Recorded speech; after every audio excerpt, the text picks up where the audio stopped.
So, believe it or not, just a few weeks ago, I was sitting at 7,000 trophies.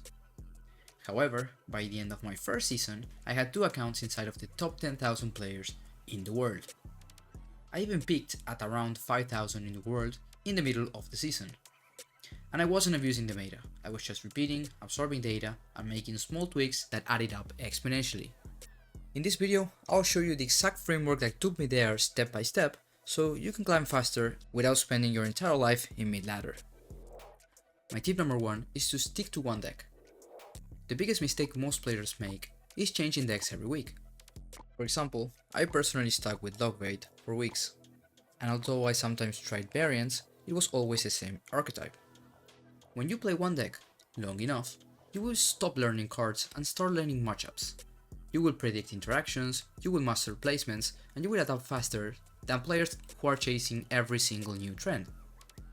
If you're a free-to-play player, this is non-negotiable. You can't max many decks, so you better build one and master it. My tip number 2 is to learn from pros. I learned more from watching Riley and Hypno than from any other guide. And I watched the entire stream, not just the highlights. I recommend you watch every single interaction, how they play each matchup, their placements, their timings, what cards they cycle in the back, everything. And here's a small exercise you can do.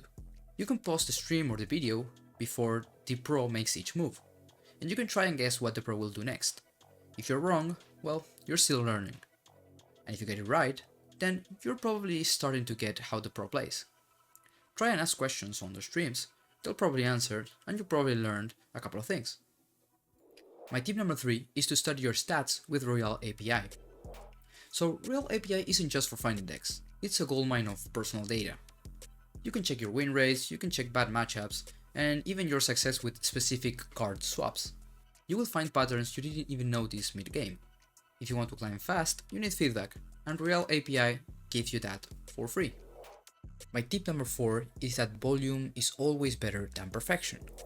You can get better if you're afraid to lose, and I was too, but you just have to play more games. Every loss teaches you something.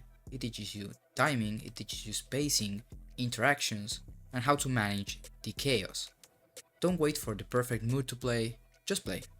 Players who improve the fastest are the ones who fail the most. My tip number 5 is to watch the right replays. I used to skip replays because they were boring, but rewatching the ones that you should have won is actually useful. That's where your biggest improvements hide. Small overcommits, bad placements, missed Elixir windows. The truth is, you don't learn much from your wins. My tip number 6 is to practice interactions. When a card like the Boss Bandit, for example, keeps destroying you, don't tilt, just test. Use the practice button after you have faced an enemy with the troop that you want to practice with, and experiment until you find the perfect way to defend it with your deck. That's how you can learn the best interactions, the best placements, and the best way to save Elixir on each defense. Moreover, it will also help you not to panic when you face that card, which is crucial if you want to improve in the game. My tip number 7 is to know your matchups. When you know your matchups, Clash Royale stops feeling random. For example, when I was against Goblin Giant, I knew I had to cycle my Evo Bulk before they could make their big push. Once you understand how to win against each deck, even bad matchups can become playable. My tip number 8 is to focus and to try and warm up before long sessions. I got the best results when I only played when I could actually focus. The one quick game before bed is how you lose 200 trophies. Play when you can kinda warm up for a few matches in a row, and when you can afford to focus. Your first 2 games might usually suck, but by your 3rd or 4th game, you will probably be dialed in. My tip number 9 is to count Elixir and most importantly, cycles. You don't need exact numbers, you just need awareness. If you ever lose your Elixir count, you can just wait and try and see when they drop something in the back. They're probably just cycling because they hit 10 Elixir. But the most important thing is to track their counters. If you play Logbait, the log is almost always the biggest counter you can face.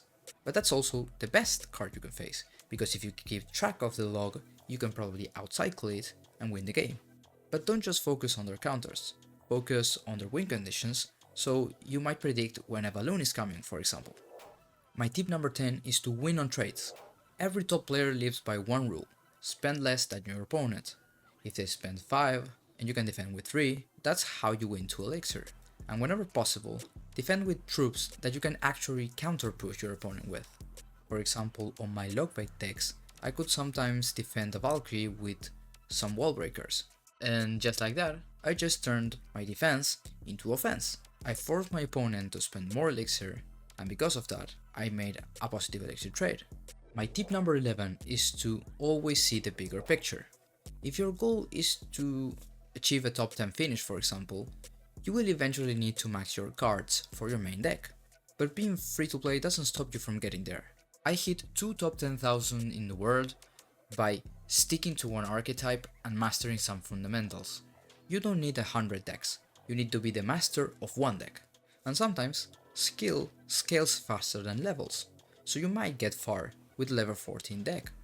And I know level 16 is coming soon, but having discipline in this game will always beat spending. But yeah, the best card in the game will always be the credit card, so if you can use it, it will accelerate things for you. So that's how I went from 7,000 trophies to 2 top 10,000 finishes. If you can take one thing from this, is that you should focus on one deck, study your own data, and watch pros until you can predict their next move. Feel free to comment whatever tip you like the most, and if this helped you, please subscribe, because it helps me too.